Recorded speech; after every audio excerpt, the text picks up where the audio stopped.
অন্ধকার নিভৃত কক্ষে মিটিমিটি আলোর ঈষৎ আভায় দেয়ালে পিঠ ঠেস দিয়ে বসে আছে নাজা, এক অচল প্রতিমার মতো, দুই হাত দুই দিকে প্রসারিত, একদম নিশ্চল হয়ে। আর তা হবেই বা না কেন? আজ যে প্রাণহীনতা তাকে গ্রাস করেছে। তৌসির আজ ওকে শারীরিকভাবে আঘাত করেনি, শুধু সজোরে ছিটকে ফেলে দিয়ে চপেটাঘাতের জন্য ভৎসনা করেছে, তবে আঘাত করেনি। কিন্তু চপেটাঘাতের চেয়েও বহুগুণে তীক্ষ্ণ ছিল তৌসিরের বলা বাক্য কষাঘাত। ওর মুখ হতে নিঃসৃত তিক্ত গালিবর্ষণ মাংসের আঘাতের চেয়েও দ্বিগুণ রেখাঙ্কন এঁকে দিয়েছে নাজার অন্তর্জগতে। তৌসিরের অশালীন তিরস্কারে মনটা একে তো বিষণ্ণতায় আচ্ছন্ন, তার উপর এই দারুণ ভাবনা আপন অস্তিত্বের ধরনী কিভাবে স্বেচ্ছাচারী কীটের সঙ্গে সারা জীবন যাপন করবে। এ কি আদৌ নাজার পক্ষে সম্ভব? এই অসম্ভব প্রশ্নটির কোনো উত্তর নাজা খুঁজে পায় না, আর না পায় এই অমলিন সমীকরণের কোনো গূঢ় মিলনসূত্র। ঠিক এমন অসহায় মুহূর্তে তৌসির ঘরে প্রবেশ করে। রুমের মাঝ বরাবর এসে দাঁড়িয়ে যায় ও।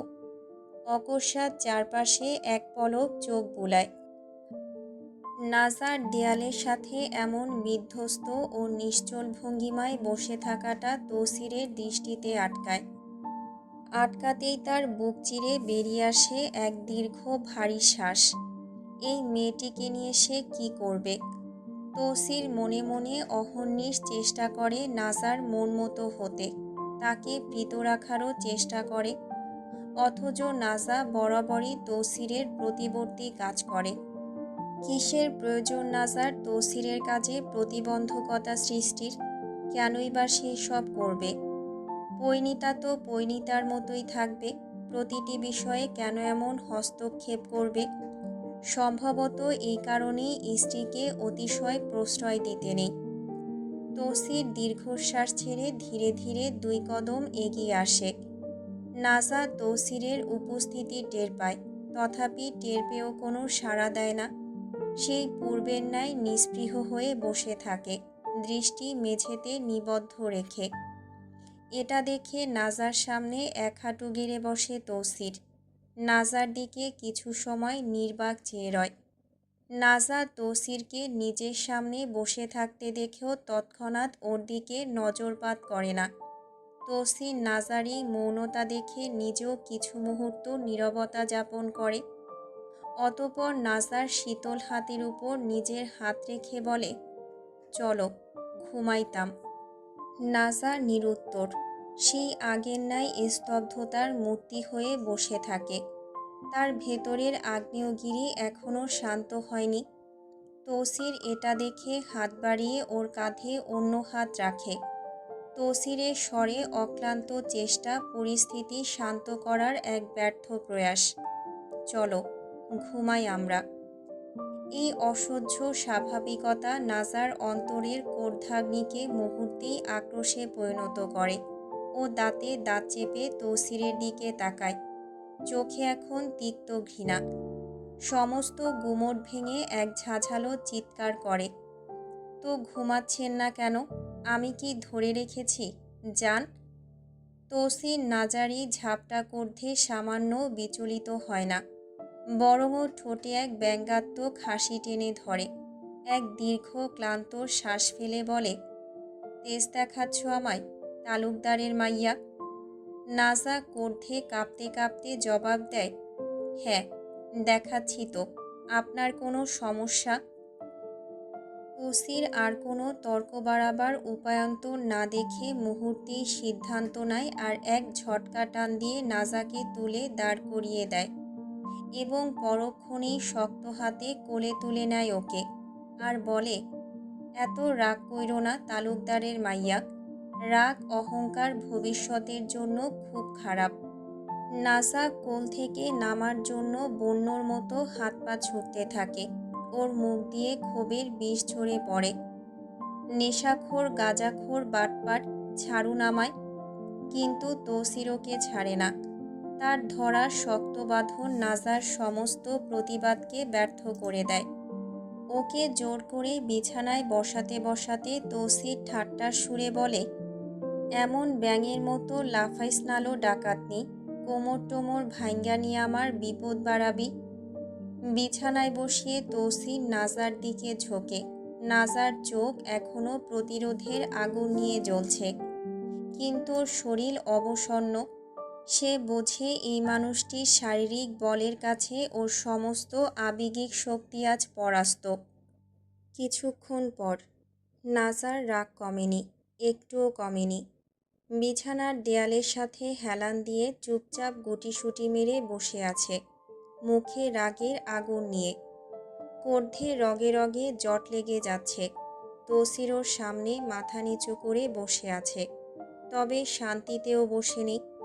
শান্তি শব্দটা তৌসিরের সাথে জীবনেও যায়নি আর যাবেও না। এই তো তৌসির বসে আছে তো আছেই, সাথে নাজার পায়ের আঙুলগুলোতে নিজের হাতের বৃদ্ধাঙ্গুল কখনো বুলাচ্ছে, আবার কখনো আঙুলগুলো আলতো টেনে ধরছে আর ফিসফিস করছে। আর কখনো তোমার লগে চিল্লামু না, সত্যি কইতাছি, আও এবার ঘুমাই। নাজা রাগে ফুঁস করে ওঠে। না, চিল্লাবেন না কেন? আরও বেশি করে চিল্লান। আমি তো বান্দি, আমায় এনেছেন তো বান্দি বানাতেই, আমার সাথেই তো চিল্লাবেন। এটা শুনে তৌসির থতমত খেয়ে যায়। এই মাইয়া তো বহুত বজ্জাত, নিজের মুখে নিজেরে কামের বেডি বানাইয়া নিতাছে। তৌসির মুখ তুলে ওর পানে নির্লস চাহনি নিয়ে বলে, তুমি বউয়ের মতো থাকবা? তুমি কেন আমার লগে গাদ্দারি করবা আর আমার রাগ উঠাবা? নাজা তৌসিরের কথায় চিৎকার করে উচ্চারণ করে, আমি যা করেছি ভালো করেছি। গাঁজা বিক্রি করেন, ড্রাগস বিক্রি করেন, লজ্জা নেই? দেশের ছোট ছোট কিশোরগুলোকে এসবে জড়িয়ে মারেন, নির্লজ্জ। ওদের কতটুকু ক্ষতি হয় বোঝেন? টাকায় করার নেশায় মনুষ্যত্ব খুইয়ে নিয়েছেন। জানেন আপনারা? জানেন? যেখানে অন্য দেশের তরুণ প্রজন্মের হাতে মানুষ দেশের সুন্দর ভবিষ্যৎ তুলে দিচ্ছে, সেখানে আমাদের এই দেশে আপনাদের মতো রক্তচোষারা তাদেরই ভবিষ্যৎ ধ্বংস করে দিচ্ছেন এই মাদক দ্রব্যের দ্বারা। তৌসির নাজার কথায় বিরক্ত হয় খানিকটা। চোরা চোখে ওর দিকে তাকিয়ে রয় আর হেসে বলে, এত দেশপ্রেম না মারাইয়া চুপচাপ ঘুমাও। দেশের মানুষের ভবিষ্যতের চিন্তা না কইরা আমার বংশ বিস্তার করার চিন্তা করো। নাজার খুব রাগ হয়, বড্ড বেশিই রাগ হয়। দুই হাত দিয়ে বিছানার চাদর আঁকড়ে ধরে আর দাঁতে দাঁত চেপে জবাব দেয়, আমি করব না আপনার ঘর। তৌসিরের রগও এবার তেরা হয়ে যায়। এতক্ষণ নরম ছিল, কিন্তু আর রইতে পারে না শান্ত। এবার তাই শক্ত গলায় বলে, তাইলে তোর বাপেরে ফোন দিয়া কই যে আপনার ডাকাইতনি আমার ঘর করতো না। নিজের চিজ নিজের কাছে নিয়া যান। হ্যাঁ বলুন, এক্ষুনি বলুন, থাকবো না আপনার সাথে। আমি আব্বাদের সব বলে দেব, সব বলে দেব। ওর কথায় তৌসির তাচ্ছিল্যের হাসি দিয়ে বলে, ও সিনাল, তোর বলা লাগতো না। তোর বাপ চাচা এসবে আমার থেকেও এক কাঠি উপরে, তাই এত ফোঁস করিস না। আমার বাপ চাচা খারাপ হলেও আপনার মতো খবিস না। আপনার নামে আমি মামলা দেব, নারী নির্যাতনের মামলা দেব। তুই আমারে যে প্যারা দেশলো বেত্তমিজনি, তাইলে তো আমারও তোর নামে পুরুষ নির্যাতনের মামলা দায়ের করা উচিত। আমি পুলিশকে আপনার কুকর্মের কথা সব বলে দেব, সব বলবো। আমিও তোর বাপ চাচার বিরুদ্ধে যত প্রমাণ আছে সব মিডিয়ায় দিয়া দিমু। হইব? নাজা তৌসিরের সাথে কথায় পেরে ওঠে না। ও এক কথা বললে তৌসির 100 কথা বলে। অবশেষে বিরক্ত হয়ে নাজা তর্ক বন্ধ করে উঠে যাওয়ার জন্য অগ্রসর হয়। থাকবে না এই লোকের সামনে। তথাপি এতেও সে ব্যর্থ, কারণ তৌসির ওকে যেতে দেয় না। তৌসির ওকে একটানে নিজের বুকে চেপে ধরে বালিশে মাথা রাখে।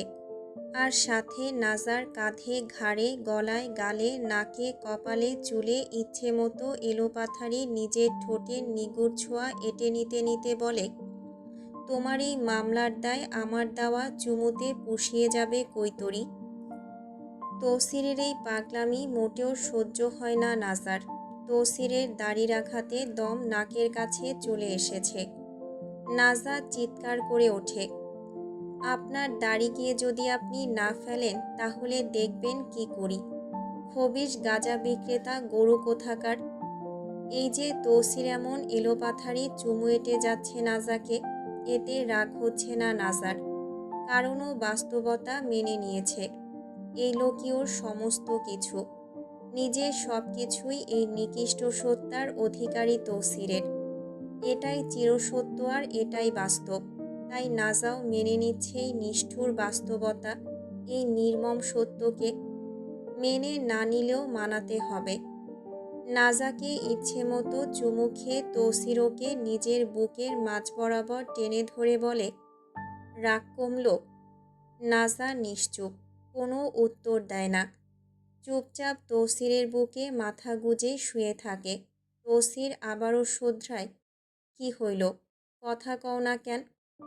ইচ্ছে নেই আপনার সাথে কথা বলার। তৌসির নাজার পিঠে ও বাহুতে আলতো হাত বুলিয়ে দিতে দিতে গলার সুর নরম করে বলে ওঠে, গাদ্দারি না করলেই কি নয়, আমি তোমার জামাই, তুমি আমার লগে কেন এসব করো? নাজা এই কথায় তৌসিরের বুক থেকে মাথা তুলে তার মুখ পানে নিশ্চুপ চেয়ে থেকে শান্ত গলায় বলে, আচ্ছা, এগুলো না করলে হয় না? ভালো কিছু করা যায় না? আমি চাই না আপনি এসবে যুক্ত থাকুন। আমি চাই আপনি একজন ভালো মানুষ হন। তৌসির নাজার কথায় তবদা খেয়ে মনে মনে ভাবে, বাহ, হঠাৎ আমার ইচ্ছাধারী নাগিন এত সুন্দর রূপ নিল কি মতলবে? তবে মুখে এটা বলে না। যদি মুখে বলে তাহলে ছোবল খাওয়ার সম্ভাবনা 100% আছে। তাই জীবনের ঝুঁকি না নিয়ে ম্লান গলায় বলে, দেখি 2-1 বছর যাক, টাকা পয়সা আরও কিছু মেরে নিই, বাচ্চা 2-1টা হইলে যেন আয়েসে জীবন কাটাইতে পারে তার ব্যবস্থা করি, তারপর ছাইরা দিমনে। তৌসিরের কথায় ঠান্ডা মেজাজ আবারও তিক্ত হতে থাকে নাজার। বিরক্ত হয়ে বলে, আপনার মনে যদি এই চিন্তা থাকে তাহলে ভালোভাবে মনে সেটে নিন, আপনার বাচ্চার মা হব না আমি। নাজার কথায় তৌসির ওকে নিজের বুকে আবার জড়িয়ে নিতে নিতে বলে, তুই তো বেটি নিজেই বাচ্চা, আর কি আমার বাচ্চার মা হবি? আগে নিজে বড় হ, পরে ডায়লগ দিস। নাজা তৌসিরের বুক থেকে পিছলে গিয়ে তার বাহুতে মাথা রাখে। আগের ধস্তাধস্তির কারণে নাজার হাতের চুড়ির সাথে ঘষা খেয়ে হাতের চামড়া খানিকটা ছিলে যায়। নাজা নিজের হাত তৌসিরকে দেখিয়ে বলে, দেখুন, আপনার জন্য আমার হাত কেটে গেছে। তৌসির তীক্ষ্ণ চোখে তার হাতের দিকে কিছু সময় চেয়ে থাকে। তারপর হাতটা টেনে নিয়ে যেখানে ছিলেছে সেখানে নিজের ঠোঁট ছোঁয়াতে ছোঁয়াতে বলে, কইমা যাইব। নাজা ঝাড়ি মেরে নিজের হাত সরিয়ে হাতের চুড়িটা খুলে নিয়ে তৌসিরের বুকের উপর রাখে আর বলে, এটা বালিশের নিচে রাখুন, এদিকে রাখলে বিছানা ঝাড়ার সাথে পড়ে যাবে আর আপনার বিবিজান কাকা করবে। তৌসির দীর্ঘশ্বাস ছেড়ে চুড়িটা বালিশের নিচে রাখতে রাখতে বলে, তোমরা মেয়েরা এমন কেন? 1 সেকেন্ডও বনে না কারো লগে কারো? বনার হলে তো বনবে, আপনার বিবিজান একজন বদ মহিলা। মুখ সামলিয়ে কথা কও, আমার বিবিজানকে এভাবে বলবা না। নাজা তৌসিরের এই দরদ দেখে বিষাক্ত গলায় বলে, এত যখন দরদ ওনার প্রতি, আমায় বিয়ে করলেন কেন? ওনাকেই করে ফেলতেন। উফ, এত কথা কইও না, ঘুমাও এখন। উচিত কথা বলছি বলে গায়ে ফোসকা পড়ে গেছে নাকি? এত ঝগড়া করো কেন তুমি? কি বললেন, আমি ঝগড়া করি? তৌসির বুঝে যায় এই মহিলা বেজায় রেগে গেছে। ওর কথার ঝড় সামলাতে না পেরে তৌসির মনে মনে অসহায় হয়ে ভাবল, বোম কিনতে যদি টাকা না লাগতো তবেই গজবের মুখে একটা ফাটাইয়া দিতাম। কিন্তু মুখে বুদ্ধি খাটিয়ে বলে, তুমি সুন্দরী বইলা লাইনে বেলাইনে ছোট ছোট খুদ ধইরা যা ইচ্ছে তাই কইবা। ব্যাস, ঝগড়া থেমে গেল। নাজার কোনো কথা বলে না। তথাপি কিছু সময় চুপ থেকে আবারও বলে, আমারে পাম দিতে আইসেন না। আচ্ছা ম্যাডাম, এখন একটু দয়া করে আপনি ঘুমিয়ে পড়ুন। ঘড়ির কাঁটায় সকাল 11টার কাছাকাছি। তৌসির বেলকনিতে দাঁড়িয়ে আছে। ভাদ্রের মেঘলা দিনেও কেমন একটা ভ্যাপসা গরম, কিন্তু এই গরমের চেয়েও তীব্র একটা তেতোভাব তৌসিরের চোখে মুখে এঁটে আছে। বিষমাখা তিক্ত নজরে বাড়ির গেটের দিকে স্থির চোখে তাকিয়ে আছে। বিরক্তি আর তিক্ততা মিশে তৈরি হয়েছে এই চাহনি। এই বিরক্তির কারণ শুধু দেখতে পাচ্ছে না, বরং অনুভব করছে এক বিরক্তিকর অনিবার্য ঘটনাকে। তা হলো, শাঁসা করে গেট পেরিয়ে একের পর এক তীক্ষ্ণ যান্ত্রিক শব্দ তুলে হুড়মুড় করে প্রবেশ করতেছে মোটর বাইক। 20 থেকে 25টি বাইক। সংখ্যাটা তৌসিরের বিরক্তিকে আরও শানিত করে তুলেছে। এত মানুষ কেন আসবে? কত টাকা খরচ হবে এদের খাওয়াতে? এই বাইকগুলো তালুকদারদের।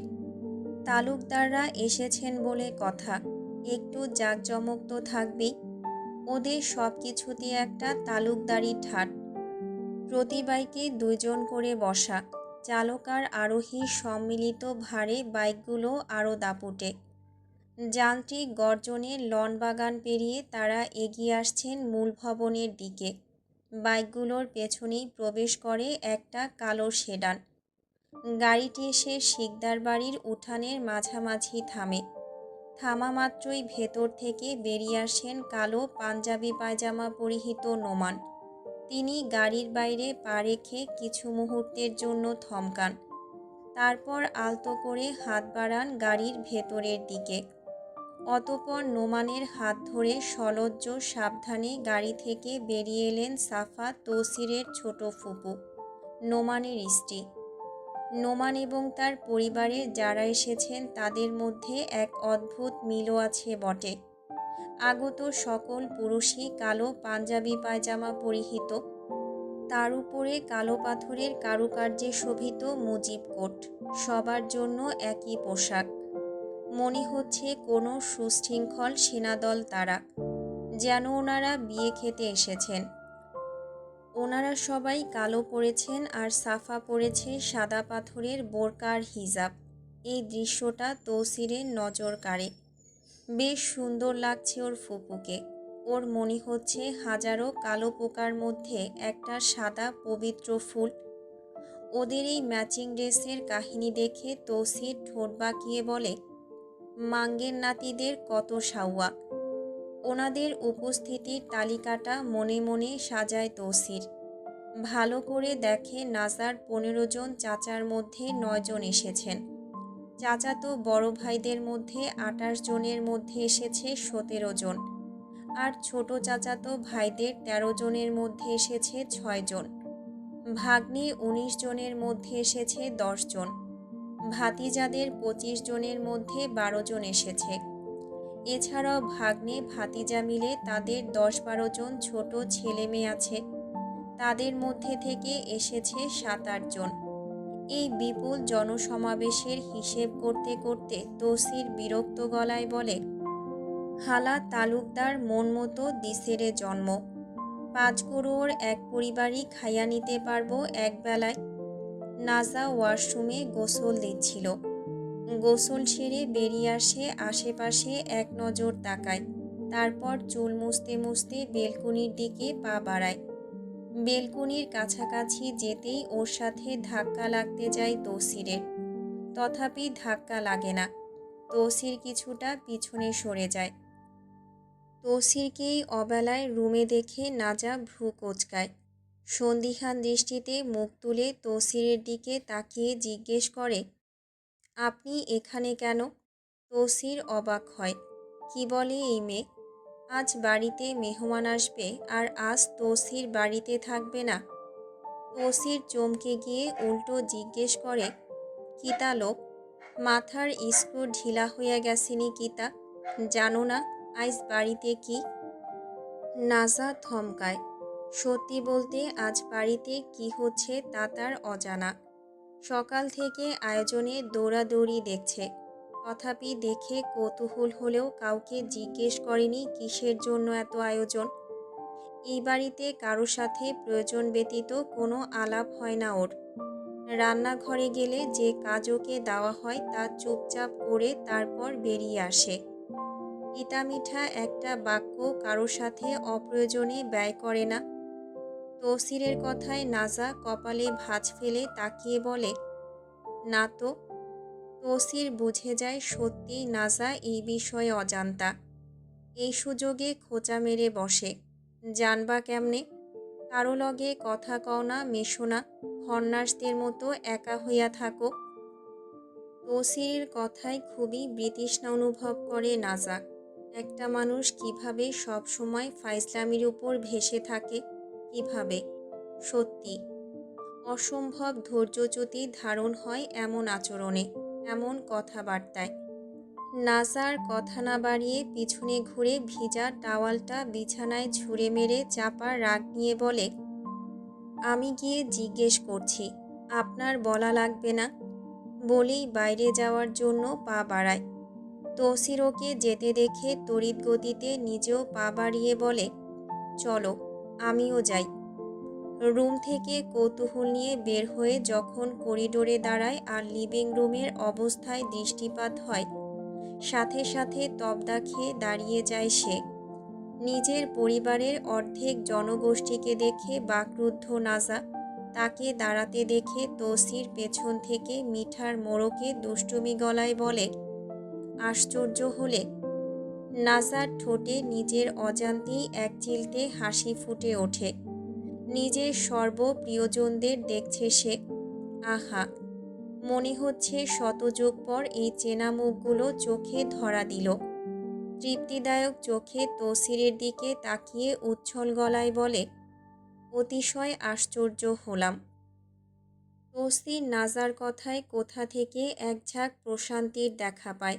তার বউ এই প্রথমবার তার সাথে এত সুন্দর করে কথা বলল। শান্তি তো পাওয়ারই কথা। নাজা নিজের ওড়নাটা মাথায় টেনে নিয়ে সিঁড়ি বেয়ে নিচে নামতে শুরু করে। ওর পাশ ঘেঁষে তৌসিরও নামে।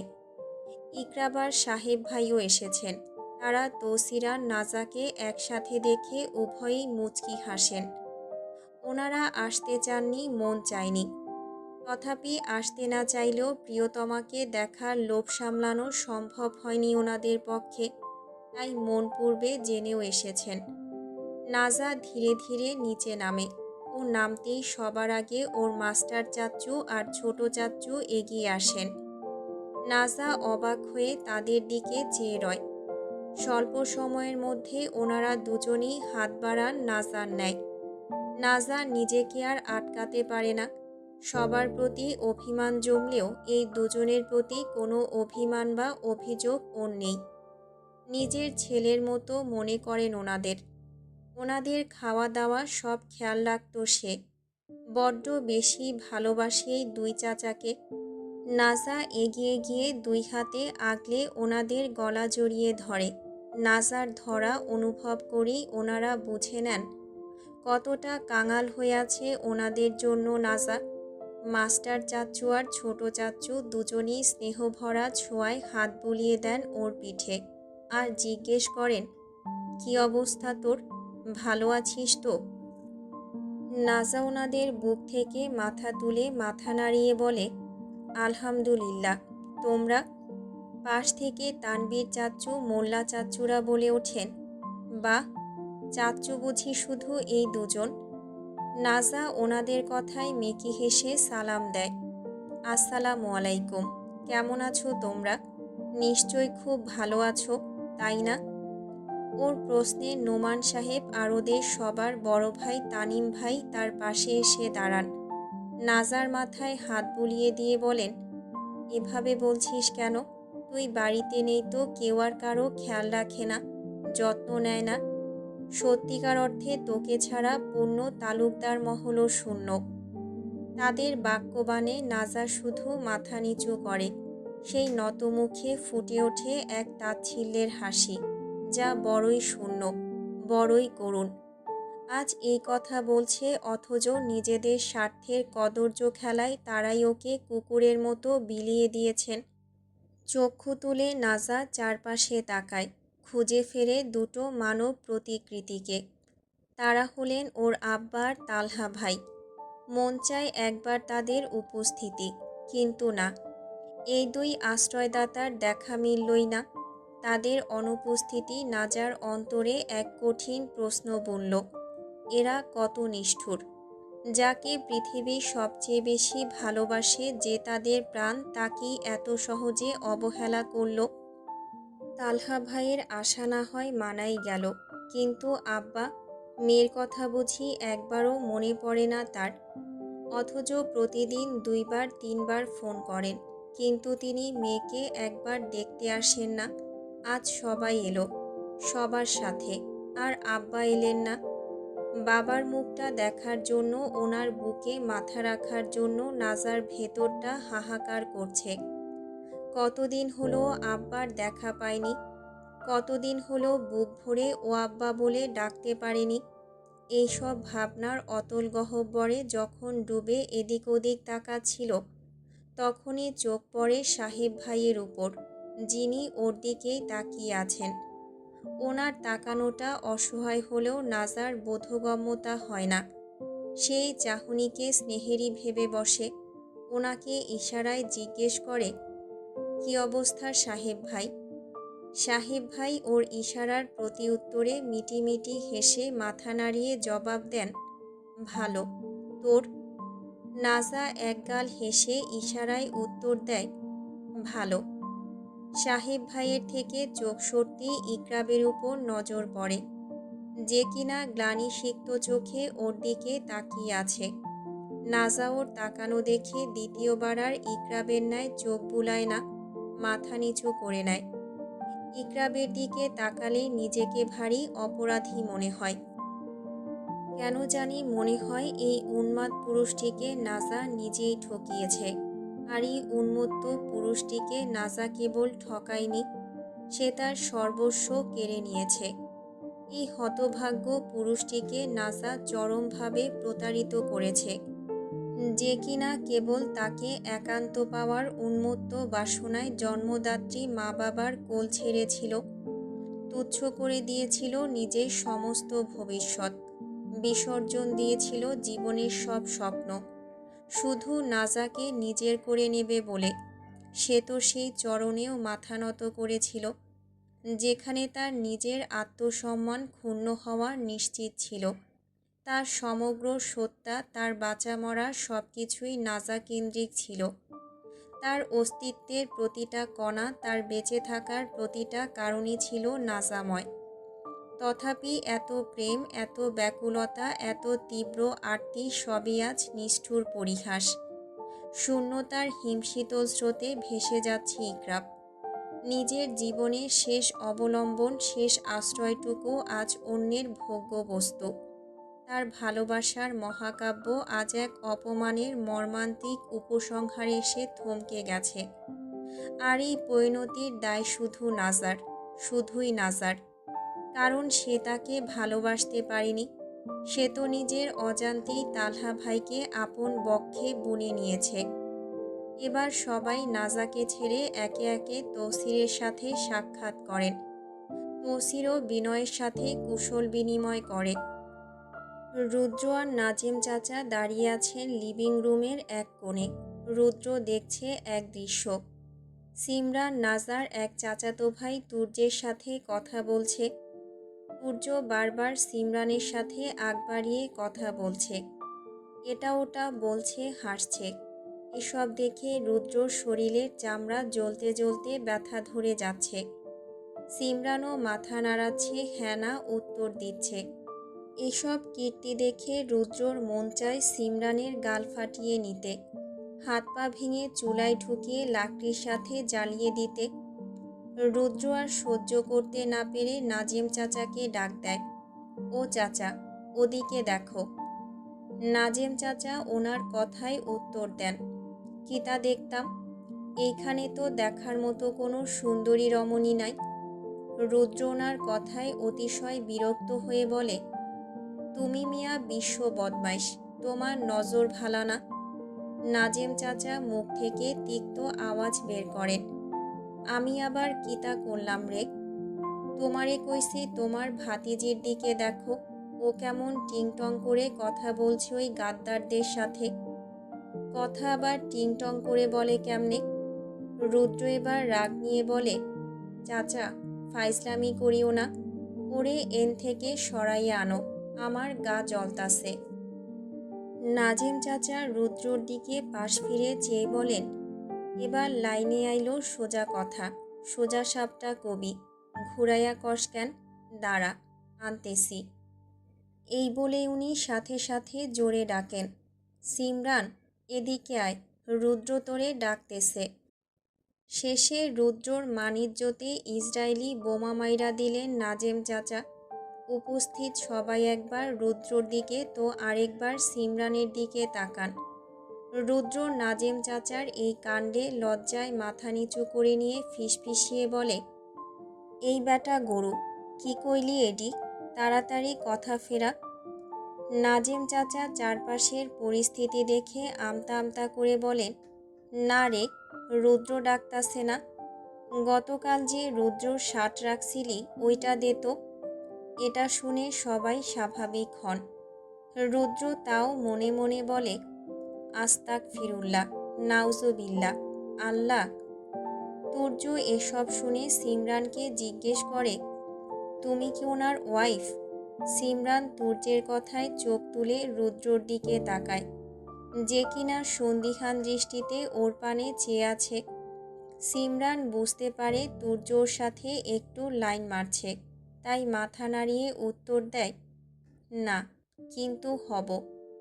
তুর্য মনে মনে হতাশ হয়ে ভাবে, শালার একটা জীবন, যেদিকেই চোখ দিই ওদিকেই প্রি বুকিং মারা।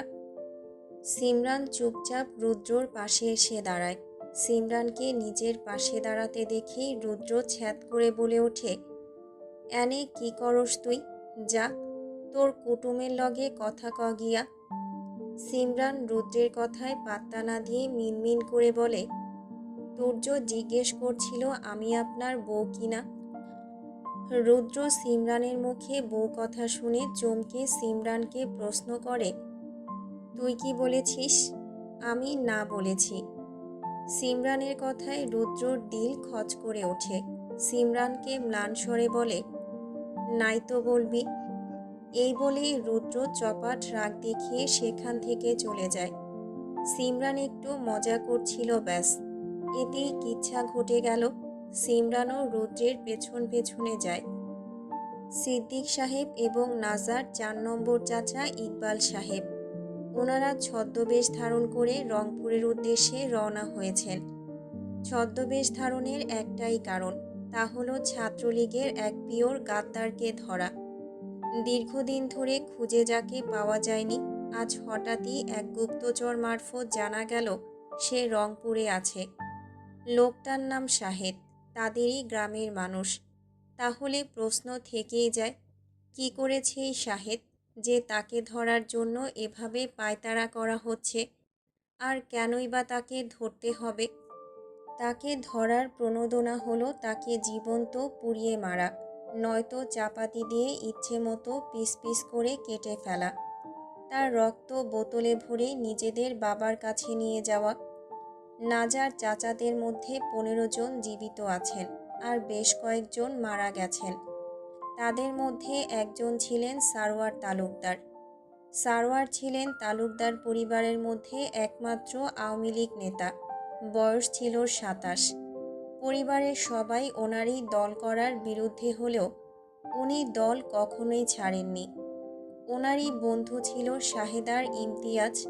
তাদের 3 জনের খাতির যেমন রাজনীতির প্রেক্ষাপটে মজবুত ছিল, তেমনি ব্যবসায়িক দিক থেকেও ছিল ঘনিষ্ঠতা। 2024-এর জুলাইয়ে যখন কোটা আন্দোলন শুরু হয়, সারোয়ার সেই সময় প্রথম দিকে তার বিরুদ্ধেই ছিলেন। তাদের ক্ষমতাসীন দল তখন এসবকে তুচ্ছ-তাচ্ছিল্য করছিল, সঙ্গে উনিও। কারণ একটাই, তাদের দীর্ঘদিনের স্বৈরাচারী শাসনের অহংকার তাদের চোখে পর্দা ফেলে দিয়েছিল। তারা ভেবেছিল অতীতের মতোই ছাত্রলীগের লাঠি আর পুলিশের ধাওয়ায় ছাত্ররা মুখ ঢেকে ফিরে যাবে। কিন্তু এরপরেই তারা দেখলেন তরুণ প্রজন্মের এক অদম্য স্পৃহা, যা শুধু কোটার বিরুদ্ধে নয়, ছিল দীর্ঘ 15 বছরের বৈষম্য ও ফ্যাসিবাদী শাসনের বিরুদ্ধে। ছাত্র জনতার এই গর্জন যখন সরকারের ভিত্তি কাঁপিয়ে দিতে শুরু করে, তখন ভীত দল ও ক্ষুব্ধ প্রশাসন সিদ্ধান্ত নিল নির্মমতাই হবে এর একমাত্র জবাব। শুরু হলো রাষ্ট্রযন্ত্রের বেপরোয়া ক্ষমতার অপব্যবহার। পুলিশ, র্যাব এবং ক্ষমতাসীন দলের ছাত্র সংগঠন ছাত্রলীগের কর্মীরা একযোগে ঝাঁপিয়ে পড়ল নিরস্ত্র জনতার উপর। লাঠিচার্জ, টিয়ার গ্যাস, সাউন্ড গ্রেনেড সবকিছুই ব্যবহার করা হলো। কেবল লাঠি নয়, আন্দোলনের সম্মুখ সারিতে যারা ছিলেন তাদের লক্ষ্য করে চলল সরাসরি গুলিও। এই নির্মমতা থেকে বিন্দুমাত্র ছাড় দেওয়া হলো না মেয়েদেরও। বিক্ষোভকালে ছাত্রী ও সাধারণ নারীদের উপর হামলা করা হয়, লাঞ্ছিত করা হয়, অনেককে টেনে হিঁচড়ে আটক করা হয়। ক্ষমতা ও পেশিশক্তি ব্যবহার করে যাকে যেভাবে ইচ্ছে সেভাবে হেনস্থা করা হয়। পরিস্থিতি নিয়ন্ত্রণে আনতে দ্রুত বন্ধ করে দেওয়া হয় শিক্ষা প্রতিষ্ঠান। শিক্ষার্থীদের জোর করে হল থেকে বের করে দেওয়া হলো। বহু আন্দোলনকারীকে প্রকাশ্যে রাজপথ থেকে তুলে নেওয়া হলো, যাদের অনেকের আর কোনো খোঁজ মেলেনি। হাসপাতালগুলোতে গোপনে দাফন করা হলো অজ্ঞাত পরিচয় মৃতদেহ, শুধু প্রকাশ্যে হত্যা নয়।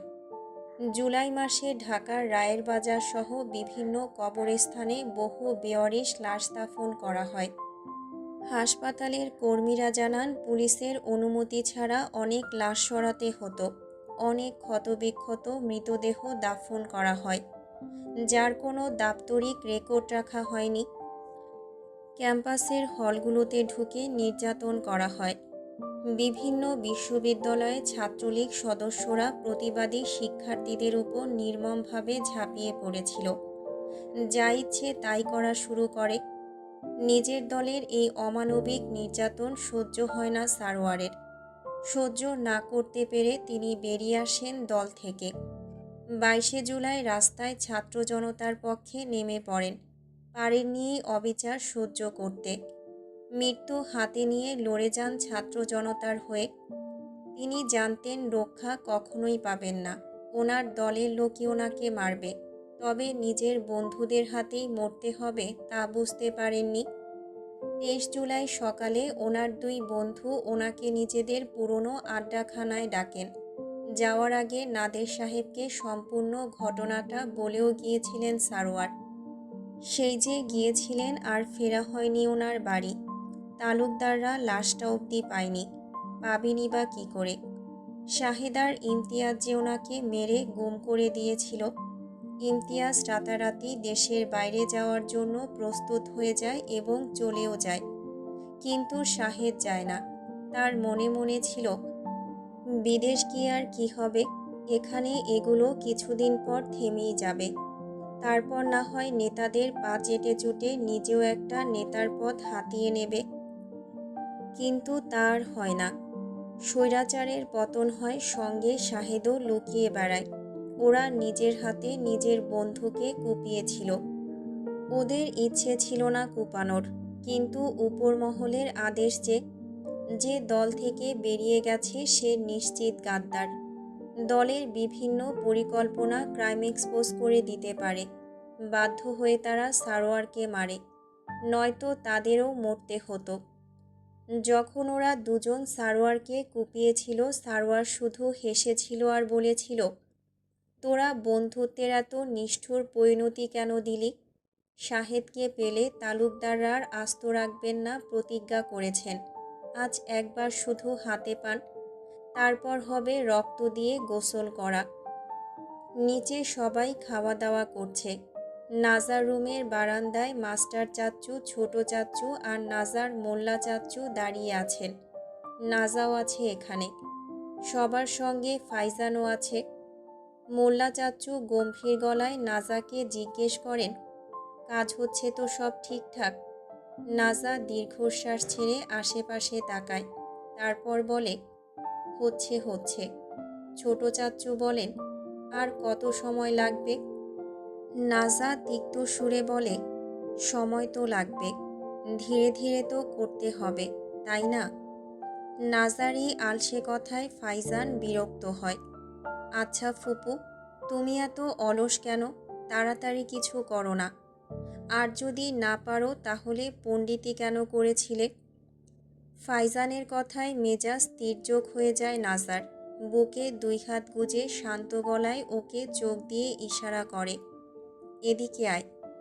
ফাইজান ওর কথায় সরল মনেই ওর দিকে আগায়, ভাবে হয়তো কিছু বলবে। ও আগাতেই নাজা হাত বাড়িয়ে ওর চুলগুলো চেপে ধরে। দাঁতে দাঁত চেপে ফাইজানের ডান গালে ঠাস করে একটা থাপ্পড় মেরে বলে, তাহলে তুই কর, আয়, তুই আমার জায়গায় আয়। থাপ্পড় মেরে ফাইজানকে ছেড়ে দেয়। ফুপুর নরম হাতের ঝাক্কাস গরম থাপ্পড় খেয়ে ফাইজান তিক্ত গলায় বলে, আল্লাহ, তোমার মরা হাড্ডিতে এত শক্তি, আমার দাঁত নড়ে গেল রে। নাজা ওকে এমন কাতরাতে দেখে ভ্রুক্ষেপ না করে মাস্টার চাচ্চুর দিকে তাকায় আর বলে, আমার কাছে ইম্পর্ট্যান্ট কিছু আছে। ওর মুখে ইম্পর্ট্যান্ট শব্দটা শুনেই মাস্টার চাচ্চুর হালকা রাগ হয়, আর উনি জ্ঞান দেওয়া শুরু করেন। Naja, avoid saying important. I said make your English standard. Out say crucial instead. Naja ওনার দেওয়া উপদেশ শুনে দীর্ঘশ্বাস ছাড়ে। এই মাস্টার চাচ্চু মারাত্মক মানুষ। ছোটবেলা থেকে দেখে আসছে সিরিয়াস সময়েও উল্টাপাল্টা বা কমন ইংরেজি বললে উপদেশ দেওয়া শুরু করেন। আজও তার ব্যতিক্রম কিছু করলেন না। জীবন চলে যাওয়ার মুহূর্তেও উনি বলবেন, ইংরেজি ঠিক কর। নাজা মাথা নেড়ে সম্মতি দিয়ে বলে, I shall ensure that I articulate this viewpoint at the next juncture. ওর কথায় মাস্টার চাচ্চু সন্তুষ্ট হয়ে বলেন, the revision is commendable. Is it now absolutely appropriate? Naja ওনার কথায় আবারও মাথা নেড়ে রুমে আসে। উদ্দেশ্য ফোন বিছানার উপর থেকে নেওয়া। যখনই ফোন হাতে নিতে যাবে তেমন মুহূর্তে নোমান, সাফা আর তৌসির তাদের রুমে প্রবেশ করেন। সাফা নোমানকে নিয়ে রুমে প্রবেশ করতে করতে বলেন, এটা হলো তৌসিরদের রুম। নাজা তাদের দেখে আর ফোনটা হাতে নেয় না। ওনাদের গলার স্বর পেয়ে মাস্টার চাচ্চুটা স্বাভাবিক হাসি মাখা মুখে রুমে আসতে আসতে বলেন, তোমরাও রুম দেখতে এসেছো? আমরাও এলামই। তৌসির ওদের এই হাসি মুখের মিষ্টি বাণী শুনে একবার নাজার দিকে তাকায়, তারপর আবার ওনাদের পানে দৃষ্টি নিবদ্ধ রেখে মনে মনে বলে, সুদানির পোলারা কি গাদ্দারির প্ল্যান করছিল কে জানে, এখন পুঁটি মাছের মতো ভেলকি মারতাছো। নাজা সাফার দিকে 2 কদম এগিয়ে এসে বলে, আসুন না, এদিকে বসুন। সাফা মৃদু হেসে নাজার কাঁধে হাত রেখে বলেন, না মা, বসবো না, তোমার চাচ্চু দেখতে চেয়েছেন তাই নিয়ে এলাম। নাজা আলতো মাথা নাড়ায়। সাফা আশেপাশে এক পলক তাকান। তখনই ওনার চোখ পড়ে নাজার হাতের দিকে। এক হাতে চুড়ি আছে, অন্য হাতে নেই। এই বিষয়টি নজরবন্দি হতেই নাজাকে সাফা জিজ্ঞেস করেন, তোমার আরেক হাতের চুড়ি কোথায়? চুড়ির কথা শুনতেই নাজার স্মরণ হয় গতকাল রাতে যে বালিশের নিচে রেখেছিল আর পরা হয়নি। আমতা আমতা করে বলে, খুলে রেখেছি। সাফা এই কথায় নাজাকে বোঝান, বিবাহিতদের চুড়ি এভাবে খুলে রাখতে নেই, হাতে পড়তে হয় সব সময়। এবার নাজার মাথায় চটজলদি একটা বুদ্ধি আসে। তৌসিরের দিকে আর চোখে এক নজর তাকায়। এই সুযোগ তৌসিরকে শরম দেওয়ার। এই লোক সবসময় বেশরমের মতো গালাগালি করে, আজ বাঁশ দেওয়ার সুযোগ এসেছে। যদিও এতে নাজাও লজ্জা পাবে, কিন্তু সবাই তো বুঝবে ও ছোট মানুষ, না বুঝেই বলে দিয়েছে। যেমন ভাবা তেমন কাজ। নাজা বলে ওঠে, আরে না, আমি খুলিনি তো চুড়ি, উনি খুলেছেন গতকাল রাতে। এটা শুনে উপস্থিত সবাই স্তম্ভিত হয়ে দাঁড়িয়ে থাকেন। কি বলা উচিত খুঁজে পান না। নাজা হুট করে এমন লজ্জা দেবে কল্পনাও করেননি। অতঃপর নাজার কথায় মিটিমিটি হেসে ওনারা পিছনে তৌসিরের দিকে তাকান। তৌসিরের দিকে তাকাতেই চোখ কপালে উঠে যায়, কারণ ওখানে তৌসির নেই। এক মুহূর্তের মধ্যে গায়েব হয়ে গেছে। এতে একটু স্থির শ্বাস ফেলেন সবাই। এদিকে নাজার মুখ থেকে এমন ডাহা মিথ্যা শুনে তৌসিরের হৃৎপিণ্ড বেরিয়ে আসার উপক্রম। ওর কথা শুনিয়ে ইজ্জত বাঁচাতে আলগোছে রুম থেকে বেরিয়ে এসেছে।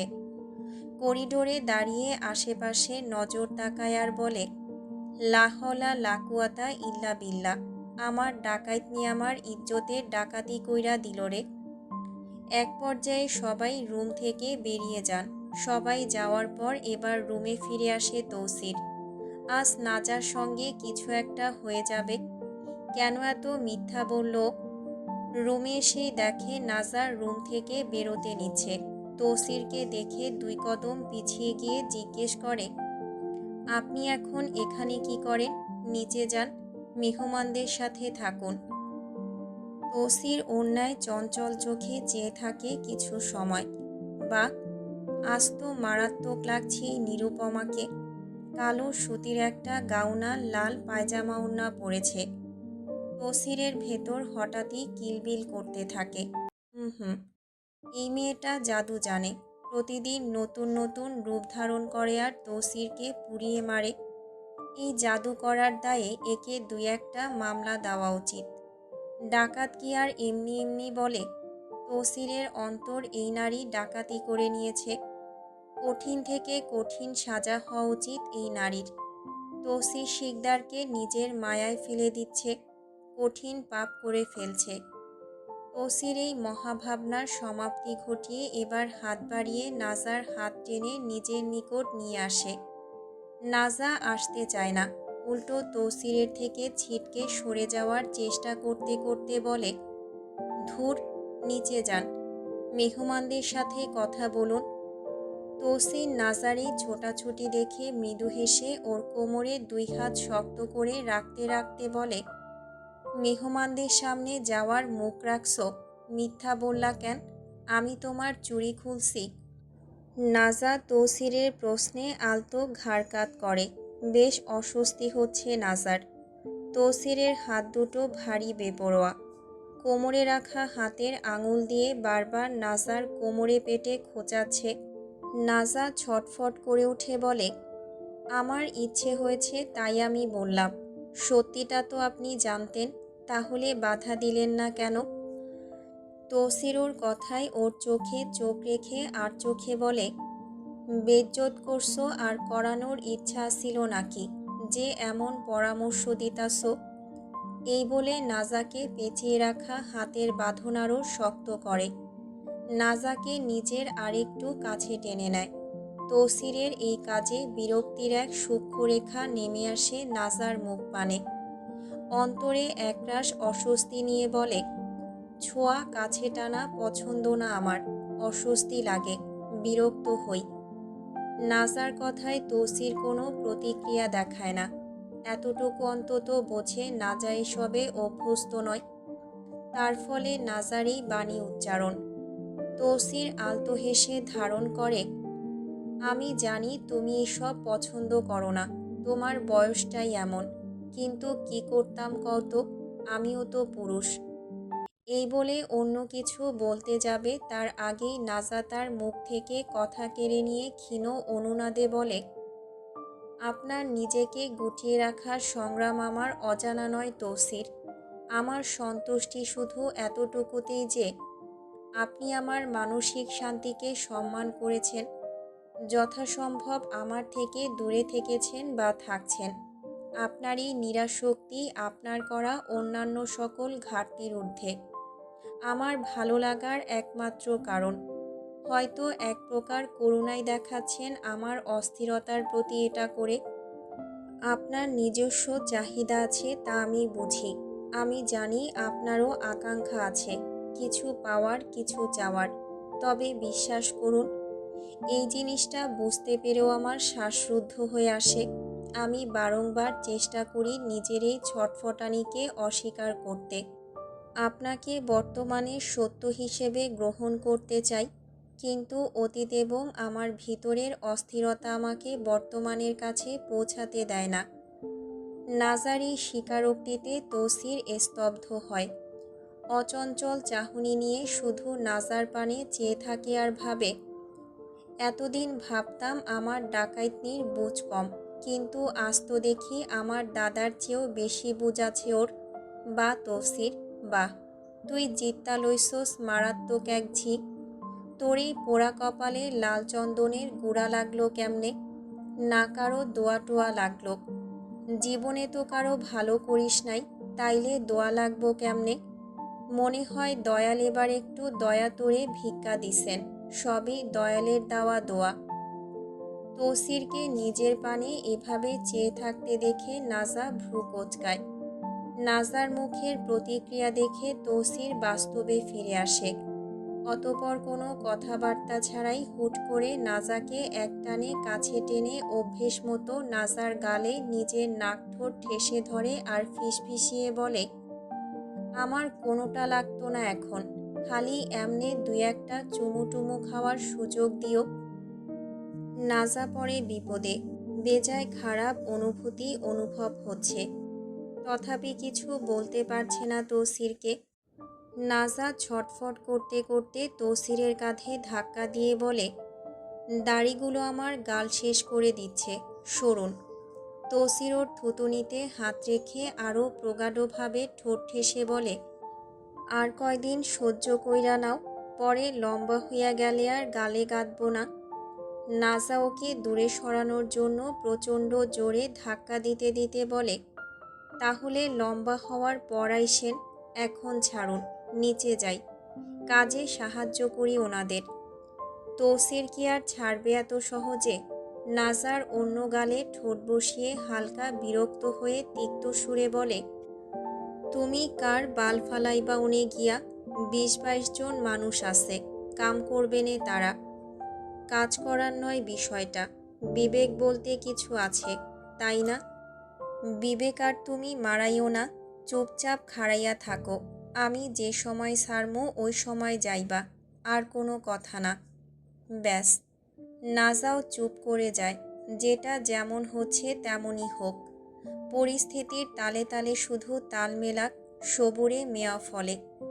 দেখা যাক ওর ভাগ্য কী দেয় ওর থেকে আর কী নেয়।